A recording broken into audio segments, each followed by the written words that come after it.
Seorang siswi SMA di Jombang, Jawa Timur ditemukan meninggal tak wajar pada Selasa 11 Februari 2025. Jasad siswi SMA tersebut didapati mengapung di Sungai Kanal Turi, Tunggorono, Kecamatan Mekalu, Kabupaten Jombang, Jawa Timur. Terdapat bekas kekerasan pada tubuh korban siswi SMA, sedangkan motor dan handphone korban pun raib. Polisi masih menyelidiki penyebab pasti kematian siswi SMA tersebut.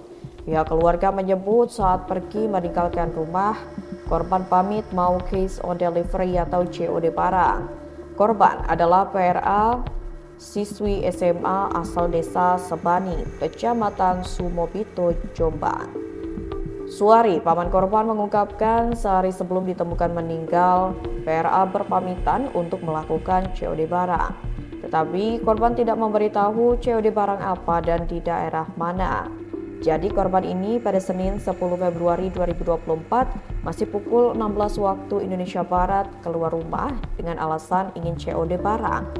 Sebelum keluar rumah, korban sebelumnya sudah diingatkan oleh ayahnya agar tidak pulang larut malam, kata Suari saat menunggu proses autopsi korban di RSUD Jombang. Meskipun ayah PRA sempat mewanti-wanti korban agar tidak pulang larut, siswi SMA itu tetap berangkat menggunakan motor Honda Vario miliknya dan tidak memberitahu akan COD di daerah mana. Lama berselang setelah korban keluar dari rumah, keluarganya mulai cemas karena sampai petang PRA tidak kunjung kembali pulang. Kemudian sekitar pukul 20 waktu Indonesia Barat, ayah korban mencoba menelpon, namun handphone korban tidak aktif. Pihak keluarga pun bingung dan terus menelpon namun tidak membuahkan hasil. Sampai pada Selasa pukul 1 waktu Indonesia Barat dini hari, keluarga PRA kembali menelpon dan handphone korban aktif namun hanya berdering, tidak diangkat. Sampai pihak keluarga mencoba menelpon pukul 1 waktu Indonesia Barat dan itulah komunikasi terakhir dengan keluarga, ujar Suari.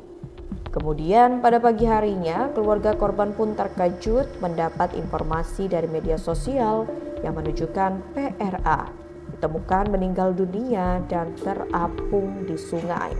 Paginya, pihak keluarga terkejut mendengar kabar dari Facebook bahwa anaknya ditemukan tidak bernyawa di Sungai Kanal Turi, Tunggorono, Suari. Dari hasil autopsi menunjukkan ada luka di kening korban yang disebabkan hantaman benda tumpul. Selain itu, terdapat juga luka lebam di bagian perut seperti bekas pukulan. Kasat Reskrim Polres Jombang AKP Margono Suhendra menjelaskan, meskipun ada luka di kepala dan lebam di bagian perut, korban diduga kuat meninggal karena tenggelam, sehingga ada indikasi korban masih hidup saat berada di sungai. Penyebab korban meninggal karena tenggelam, ucap Margono di depan kamar jenazah RSUD Jombang. Jadi, indikasinya korban ini masih hidup saat berada di sungai dan lemas setelah terkena hantaman benda tumpul. Saat di sungai masih hidup namun lemas dan meninggal karena tenggelam, sambungnya. Pihak kepolisian kini masih terus bekerja untuk mengungkap kematian siswi kelas 3 SMA itu dengan memeriksa keterangan dari pihak keluarga, saksi di tempat kejadian perkara, serta teman-teman sekolah korban. Di lokasi kejadian, polisi hanya menemukan barang bukti berupa pakaian yang digunakan oleh korban. Namun, sepeda motor dan juga handphone milik korban tidak ditemukan di lokasi kejadian. Padahal, lanjut Margono, HP korban bisa menjadi kunci untuk mengungkap kejadian ini karena menyimpan rekaman percakapan dengan terduga pelaku. Barang bukti di lokasi ada pakaian yang dikenakan korban. Korban juga masih menggunakan kalung serta cincin. Sepeda motor dan HP dibawa lari oleh terduga pelaku, tandasnya.